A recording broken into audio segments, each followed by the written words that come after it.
السلام علیکم، welcome to افیفا wonder world. ہماری کائنات عجائبات سے بھری ہوئی ہے جو بہت سی دریافتوں کے ہونے کی منتظر ہے۔ ہمارا آبزرویبل یونیورس جسے ہم جانتے ہیں اس کا ٹوٹل ڈایامیٹر 93 بلین لائٹ ایئرز تک پھیلا ہوا ہے، اور ایسا نہیں ہے کہ یہ ہماری یونیورس کی باؤنڈری ہے۔ یونیورس ایک سمندر کی طرح ہے اور آبزرویبل یونیورس اس میں بوند گرنے کے برابر۔ آبزرویبل یونیورس کے باہر کیا موجود ہے اس کا ہمیں کوئی آئیڈیا نہیں۔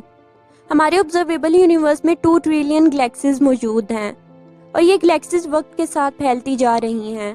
لیکن کیا آپ نے کبھی سوچا کہ کیا ہو اگر گلیکسیز آپس میں ٹکرا جائیں؟ 2003 میں امریکن ایسٹرونومیکل سوسائٹی کو کچھ نئی دریافتوں کے بارے میں پتہ چلا جو اس بات کی نشاندہی کرتی تھی کہ بڑی اسپائرل گلیکسیز چھوٹی گلیکسیز کے ٹکراؤ سے بنتی ہیں۔ اس پروسیس کو گلیکٹک کینیبلزم کا نام دیا گیا۔ گلیکٹک کینیبلزم کے پروسیس میں جب خلا میں بڑی گلیکسی کا گزر چھوٹی گلیکسی کے قریب سے ہوتا ہے تو دونوں گلیکسیز کے سٹارز گریویٹیشنل فورس کی وجہ سے ایک دوسرے کی طرف انٹریکٹ کرتے ہیں، جس کی وجہ سے دونوں گلیکسیز کا ٹکراؤ ہو جاتا ہے۔ گریویٹیشنل فورس کا دباؤ ایک دوسرے پر بڑھتا ہے، نتیجے کے طور پر بڑی گلیکسی چھوٹی گلیکسی کے سٹرکچر کو ڈسٹرب کرتی ہے، جس کی وجہ سے اس کی موومنٹ میں تبدیلی آتی ہے۔ جب بڑی گلیکسی چھوٹی گلیکسی کے سٹارز، ڈارک میٹر اور انرجی کو اپنے اندر ایبزارب کرتی ہے تو اس کے سائز اور سٹرکچر کو نئی شکل ملتی ہے اور یہ اور زیادہ بڑے میس میں گرو کر جاتی ہے۔ بادلوں میں چھپی گیسز جب گلیکسی کی گریوٹی کے ساتھ انٹریکٹ کرتی ہیں تو اور زیادہ ڈینس ہو جاتی ہیں، جس کی وجہ سے یہ گیسز آپس میں ٹکرا جاتی ہیں اور نئے سٹارز اور بلیک ہولز کا سبب بنتی ہیں۔ گلیکٹک کینیبلزم کا پروسیس بہت سلو ہوتا ہے، جس میں ایک بڑی گلیکسی چھوٹی گلیکسی کو ملین بلین سالوں میں کنزیوم کرتی ہے۔ لیکن یہاں پر سوال یہ موجود ہے کہ ہمیں کیسے پتہ چل سکتا ہے کہ پاس میں کائنات کے اندر گلیکٹک کینیبلزم کا ایونٹ کب اکر ہوا ہوگا؟ اس کو جاننے کے لیے ستاروں کی کیمیکل کمپوزیشن کو سمجھنا ضروری ہے۔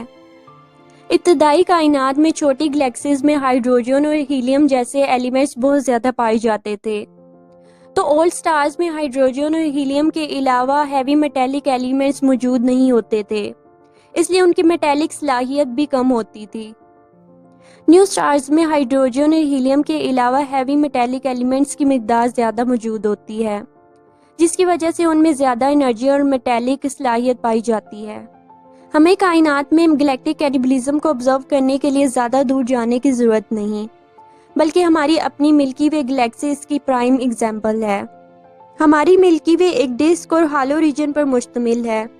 ڈسک کے اندر موجود زیادہ تر نیو سٹارز ہیں، جبکہ ہالو ریجن میں اولڈ سٹارز پائے جاتے ہیں جن میں میٹیلک انرجی بہت کم ہو چکی ہے۔ ملکی وے اس وقت ایک اور گلیکسی کو کنزیوم کر رہی ہے جسے سیجیٹیریس ڈوارف فیروئڈل گلیکسی بھی کہا جاتا ہے۔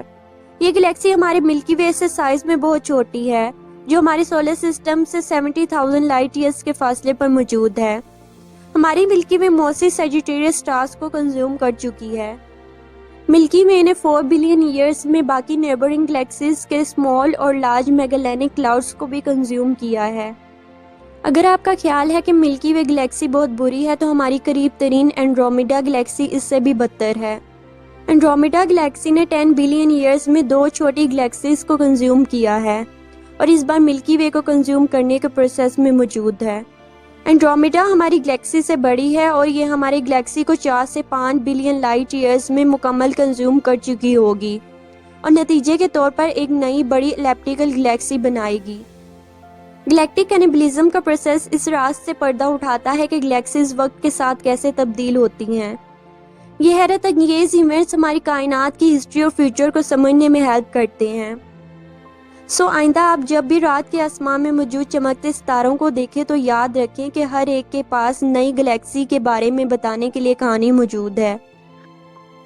اور اگر آپ کو میرا ویڈیو اچھا لگا تو لائک، شیئر اور سبسکرائب ضرور کریں۔ So until next time, take care.